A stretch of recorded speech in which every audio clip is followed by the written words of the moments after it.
I stood in the Hologate Systems conference room, observing my sister Vanessa adjusting her blazer before taking a seat in our father's old chair. The familiar creak of the leather echoed memories of our dad working late to grow this architectural firm from the ground up. My fingers drummed nervously against the polished mahogany table, mirroring my quickening heartbeat. "Thank you all for coming on such short notice," Vanessa began, her voice laced with the false sweetness she used for board meetings. Her gaze encompassed the room before resting on me last. "As you know, my father's death left a significant gap in our leadership. After careful thought with the board, I am honored to accept the role of Chief Executive Officer." Polite applause broke out, and I clapped too, my stomach churning despite my compliance. It had been 3 months since Dad's passing, 3 months of seeing Vanessa cozying up to board members and dismissing my contributions from presentations, all while I felt my world shifting beneath me. I had dedicated 8 years at Hologate Systems, climbing from junior architect to vice president of operations. I oversaw the $12 million Denver Convention Center project and cut costs by 18% while maintaining quality. Yet now, those achievements felt irrelevant. "This transition represents an exciting new chapter," Vanessa continued, flipping through her notes. "We need fresh perspectives and strategic reorganization. I'll be meeting with department heads next week to discuss our future." My colleague Jordan caught my eye from across the table, giving me a subtle thumbs up and mouthing, "You got this." I managed a weak smile. He knew I had been preparing a proposal to expand our sustainable building division, a project Dad had fervently supported before his heart attack. That proposal sat polished and waiting on my laptop. The meeting wrapped up 20 minutes later. As people filtered out, offering Vanessa congratulations, I approached her desk. She remained glued to her phone. "Vanessa, I wanted to go over the sustainability initiative," I said, striving to keep my voice steady. "I know Dad was passionate about it, and I have the projections ready for you." She briefly glanced up, her expression unreadable. "Schedule a meeting with my assistant," she replied flatly. "I already tried," I explained. "Your calendar is blocked for the next 2 weeks." "Then it will have to wait," she said, returning to her phone. The slow scrolling and her posture warned me that pressing the issue would be futile. I turned to leave, but her voice stopped me as I reached the door. "I need you to compile all your project files and client communications. Have them on my desk by Friday."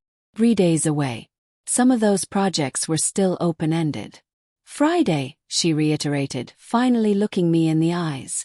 They were cold, devoid of the bond we once shared. "I need to understand what you've been working on. Transparency is vital during leadership transitions."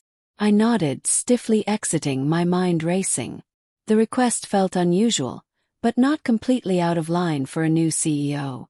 Still, something was amiss, akin to the initial crack in ice before it shatters. That evening, I returned to my Capitol Hill apartment, the Denver skyline shimmering as night fell. A text from my mother buzzed on my phone. "How did it go today? Call me when you can." I didn't. I couldn't explain that the sister who could do no wrong was now in charge of my career. Instead, I poured myself a glass of wine and began the tedious task of organizing 8 years of work into neat digital folders. Each file represented a part of me. Solving problems, satisfying clients, creating lasting buildings. Would Vanessa even appreciate any of this? Or care? By midnight, I had finished organizing everything. My eyes ached from staring at the screen, my shoulders tight with tension. I crawled into bed, staring at the ceiling while replaying the day's events. I sensed something looming, evident in Vanessa's look, the distance she maintained, and the way board members had glanced away from me as they congratulated her. Sleep came in fits, disturbed by dreams of collapsing buildings and locked doors. The following morning, I felt more exhausted than I had the night before.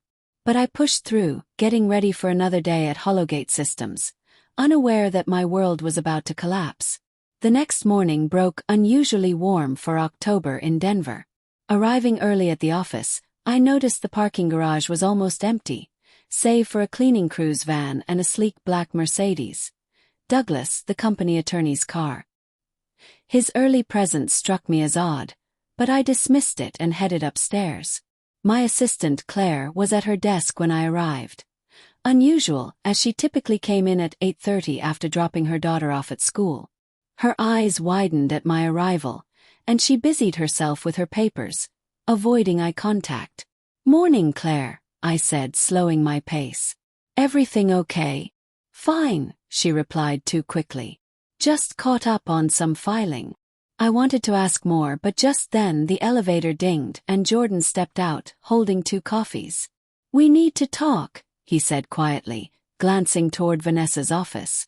"Conference room 3 now." My stomach lurched. If Jordan was serious, something significant had occurred. We walked in silence to the small conference room at the end of the hallway, usually reserved for confidential client discussions. He closed the door and pulled the blinds. "I probably shouldn't be telling you this," he began, placing his untouched coffee down. "But you deserve to know before it happens. I overheard Douglas and Vanessa talking this morning. They were discussing termination procedures." The room tilted slightly. "Whose termination?" I managed to ask. His silence answered my question. I sank into the nearest chair, my coffee forgotten. "Are you sure?" "I heard your name multiple times," Jordan confirmed, his expression serious. She was asking about severance packages, legal liabilities, and how to handle ongoing projects. Douglas was briefing her on the process. "But I haven't done anything wrong. My performance reviews have always been excellent."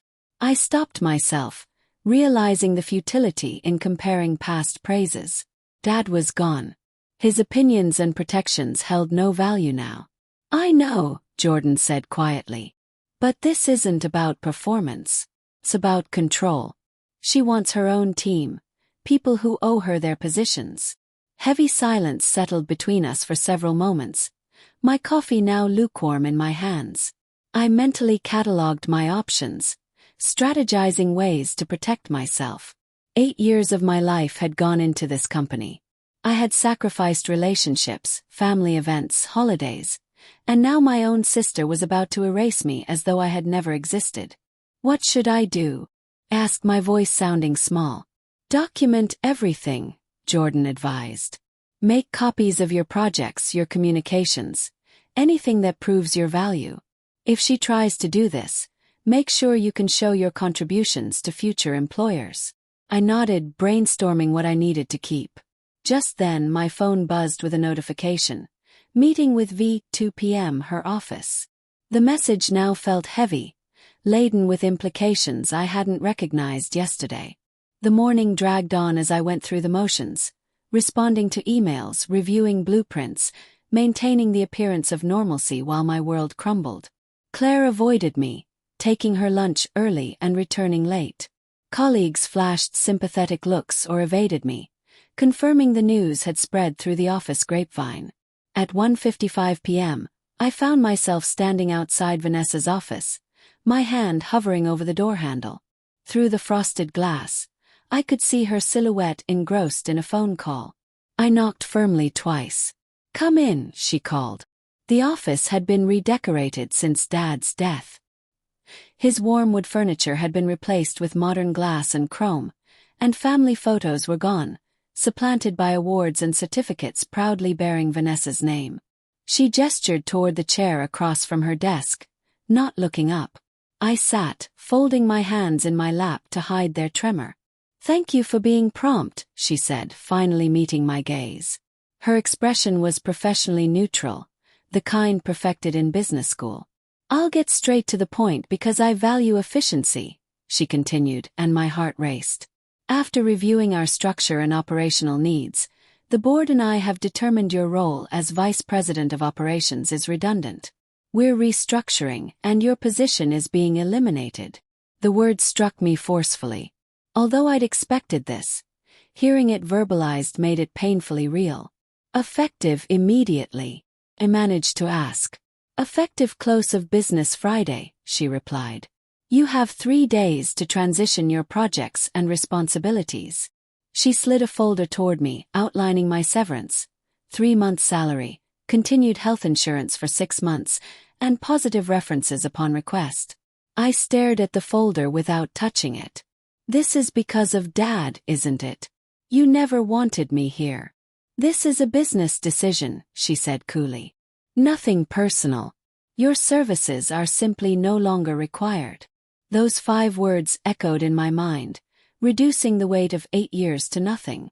I couldn't recall leaving her office or walking to my car. Suddenly, I found myself gripping the steering wheel in the parking garage, attempting to remember how to breathe. My phone buzzed with messages, probably from Jordan or Claire, but I didn't want to look. 3 days. I had 3 days to pack up my career while my sister meticulously erased me from the company Dad built. The cruel simplicity of it struck me. She had not terminated me in a way that would draw attention, but instead was allowing me to leave quietly, saving face while she took over. I started the car and drove away on autopilot. The streets of Denver flew by, landmarks distorting in my mind until I realized I was on Interstate 70, heading west toward my beach house. It felt like a lifeline, a refuge to think without Vanessa's cold stare or colleagues' pitying glances. The beach house was in Oregon, 3 hours north of Coos Bay, perched high on a cliff overlooking the Pacific Ocean. I bought it 2 years ago with a bonus when Dad was proud of my achievements. It had become my escape from the stress of work and deadlines. Although the drive would take 15 hours, I didn't mind. I needed the distance, the solitude from Vanessa.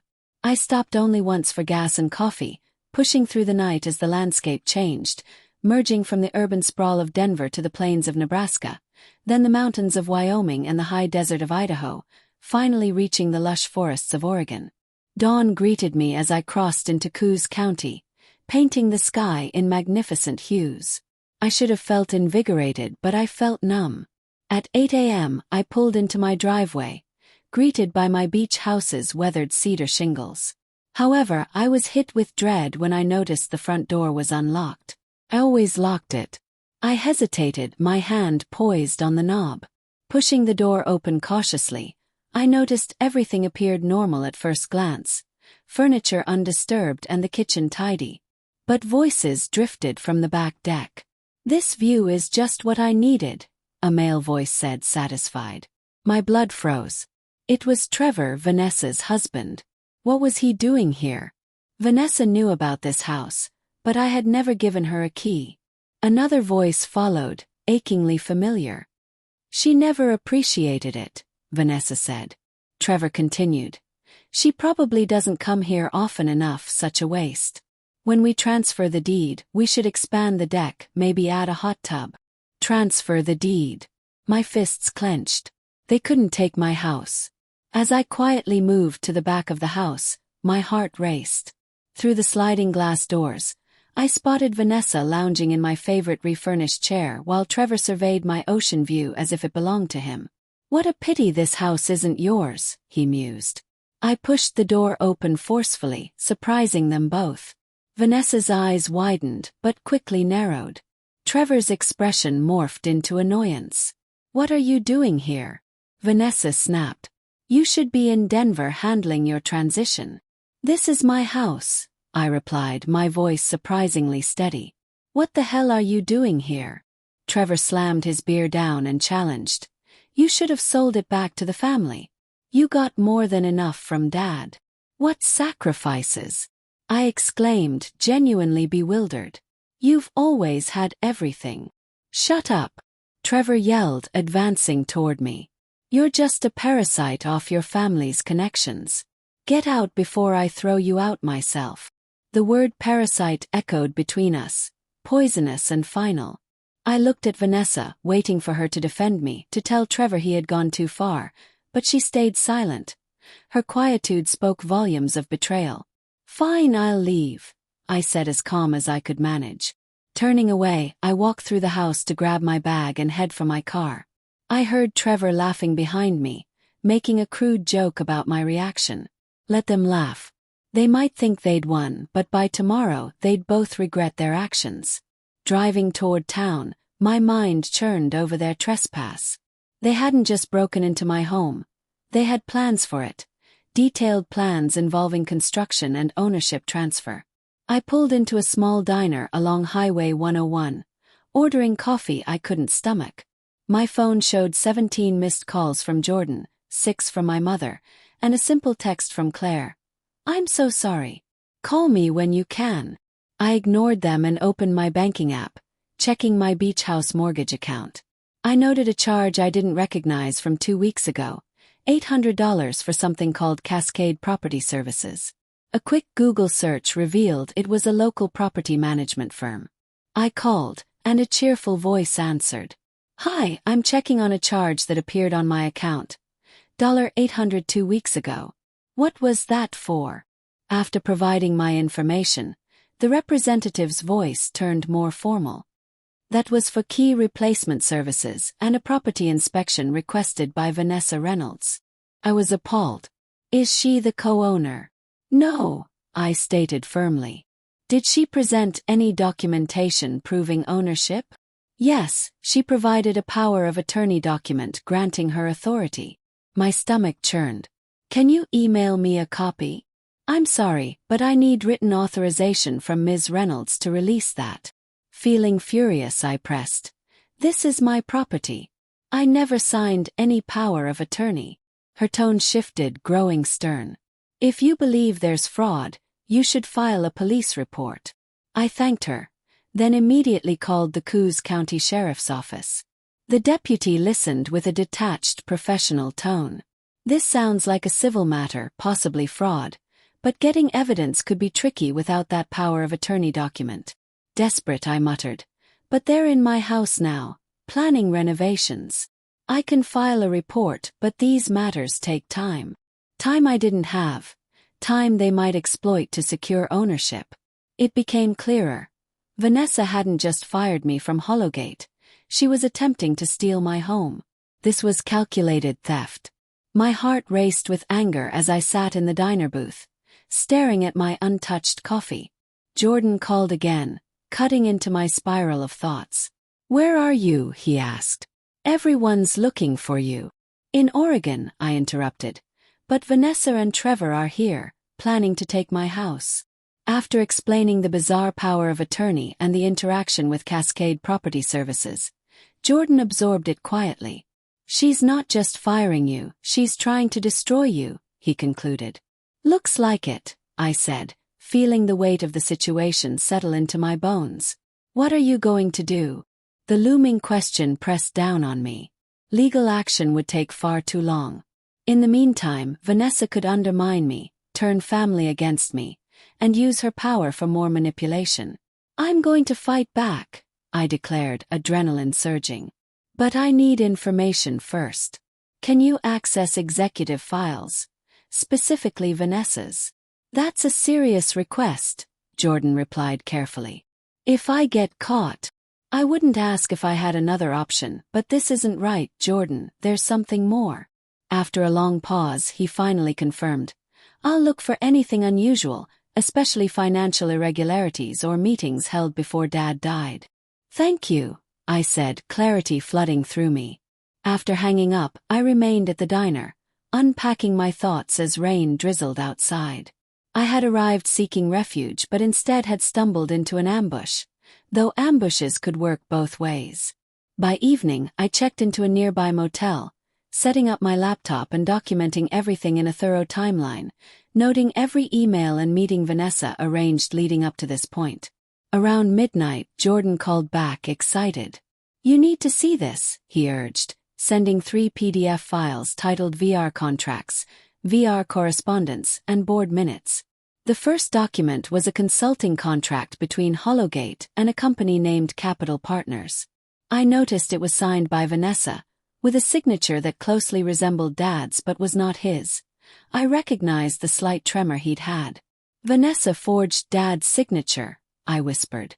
"Keep reading," Jordan prompted as I scrolled through vague services and notes about leadership transition planning. "I can't believe this," I said out loud. "Jordan," I urged. "If this gets out, it could void her contract, raise questions about every decision she's made since taking over." "Exactly," he replied. "But just be cautious. You can't accuse her publicly without proof." I need leverage to make her back down before she fortifies her defenses, I decided firmly. After a few moments, Jordan said, I'll make copies of everything and store them securely, somewhere she can't reach. Good. If anything happens to me or if she destroys evidence, we need backup. Later, sleep eluded me. I lay in my motel bed, wrestling with my thoughts. Part of me wanted to call the police and have them arrested, but practical caution reminded me of Vanessa's resources. I needed to outsmart her. At dawn, I showered and dressed calmly, appearing unthreatened.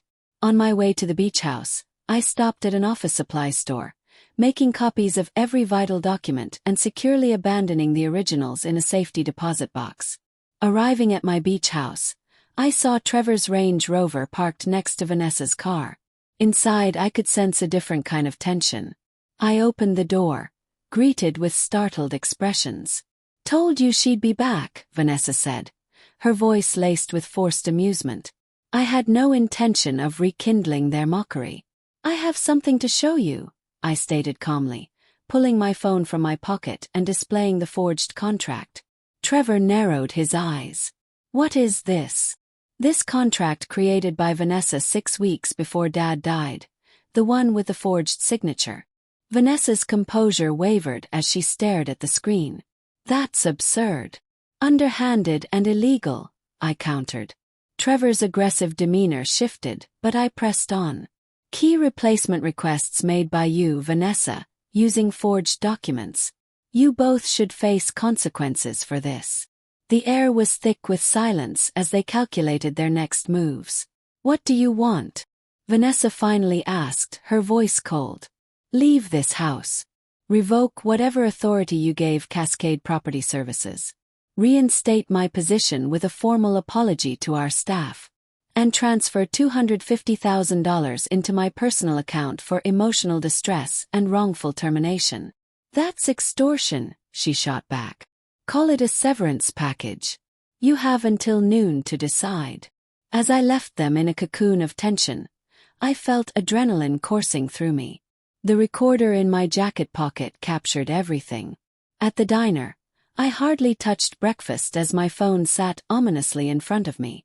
Time dragged until Vanessa finally called at 11:43. We need to talk, she snapped. I could hear her frustration. You have 17 minutes until my deadline. I accept your terms, she conceded, each word punctuated with anger. All of them. I'll be there in 10 minutes. Driving back to the beach house, I felt the gravity of the situation. I had won, but it felt hollow. Negotiating the terms of surrender with my sister was far from the resolution I'd hoped for. When I arrived, Vanessa sat alone on the porch, smaller and diminished without Trevor. He left, she said, sounding defeated. I don't understand why you went that far, I said, sitting next to her. You were going to be CEO regardless. Her laughter was bitter. You were Dad's favorite from day one. Every achievement, every idea. His praise always favored you, not me. The admission struck me hard. I had never realized the depth of her resentment. After a long silence, I finally took a stand, reminding her of our agreement. $250,000 transfer today, an assurance for my role at work. I won't destroy the evidence unless you force my hand, I warned, leaving her with a difficult choice. The wire transfer appeared in my account that afternoon, with a memo stating settlement. As I awaited the board response, Jordan's voice erupted through the phone with excitement. Vanessa just sent an email announcing organizational stability and expressing her support for your contributions. Good, I said, although the victory felt empty. Jordan paused, sensing the gravity of my mood. This is messy, not clean or satisfying. You've protected yourself and the company. I resumed my focus on work, fully aware that our temporary truce wouldn't last. I needed ongoing protection against Vanessa's undermining tactics, leading me to connect with Carolyn, a lawyer who could help me establish clear boundaries within the corporation. Weeks passed. Vanessa showcased ruthless efficiency, while I channeled my efforts into sustainable architecture. Progress swayed between us, walking a fine line of cold civility under our mother's oblivious eye. 2 months later, I learned that Vanessa and Trevor were divorcing, with a hefty personal line through it, leaving him nothing as she built her own empire. I sent Vanessa a simple message, acknowledging the divorce. She never replied. Days later, I found a framed photo of Dad at my desk, surrounded by plans and chaos during his early days. A silent acknowledgement that resonated deeply. From that point forward, I committed to honoring Dad's legacy, channeling my revival into Hollowgate's burgeoning division of sustainable architecture, immersing myself in optimism and gradual recovery. I would never forget Vanessa's betrayal, but I learned that to survive, I needed to harness my fury for something constructive. I was never a parasite, I was a survivor, and that made all the difference. Please like and subscribe for more.